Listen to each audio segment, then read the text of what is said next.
Vous êtes formatés tous pour coïncider à ce monde dans lequel on vous fait rentrer dans des grilles, dans des boîtes, et vous vous révoltez même plus.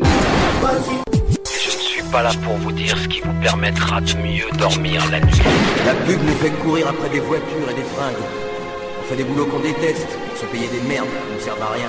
Je ne suis pas là pour vous dire ce qui vous permettra de mieux dormir la nuit. Fuck toutes leurs normes et leurs données, leurs vices, leurs Viagra, leurs matraques et leur système hétéroné.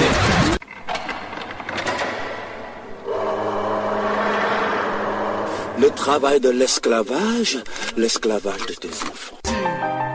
Je crois bien qu'ils nous prennent pour du bétail. Mais il faut d'abord que les gens arrêtent de consommer pour pouvoir arrêter de travailler. Parce que tant qu'ils renonceront pas à consommer, ils peuvent pas renoncer à travailler.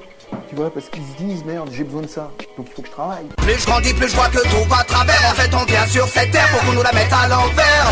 Plus je grandis, plus je vois que tout va à travers. En fait, on vient sur cette terre pour qu'on nous la mette à l'envers. On te dit quoi, négro, c'est nous. Quoi écrire, quoi faire. Être le mouton que tu aimes, avec le troupeau des bêtes. C'est autre chose à faire que cogno, je suis 10 heures, te crevant le cul. Tu gagnes rien, il est à toi. Je le sentais venir depuis un petit moment. J'ai pas un trop plein de lucidité après une passe sur la positive attitude. La matrice est universelle. Elle est omniprésente. Elle est le monde qu'on superpose à ton regard pour t'empêcher de voir la vérité. Mais je vous dis, sortez de la matrice, mes frères et sœurs. La matrice, on y est aujourd'hui. La matrice, on y est, on vous fait croire que vous êtes libre, mais vous êtes esclaves. Cette idéologie du désir que nous ont vendu les 68 arts comme une liberté et l'aliénation suprême. Donc effectivement, il est là le problème. Pourquoi les gens ils veulent aller travailler pour produire la merde? Mais je pense que d'ici 15 ou 20 ans, la façon dont notre putain de peuple occidental, il a consommé, il a fabriqué sa vie telle que nous, on l'a fait jusqu'à maintenant, il va vers le mur. Si tout le monde réagissait comme toi, on serait foutu. On est foutu. Regarde autour de toi. On bouffe de la merde, on écoute de la merde, et en plus on est fiers de faire partie du rêve américain. Mais c'est le monde dans lequel on est. On nous a dit que c'était impossible d'être autonome en électricité, c'est possible. Ne serait-ce que se renseigner, lire des trucs, discuter, aller dans des forums, et puis se passer le lundi au soleil, et puis revendiquer le droit à la paresse, c'est déjà un travail pour moi. C'est déjà important parce qu'on apporte sa pierre à une réflexion collective. Bien sûr, parce que la solution la plus radicale préconise un arrêt de la croissance, certains mouvements écologistes, certains altermondialistes, complètement utopiques, injustes et inapplicables.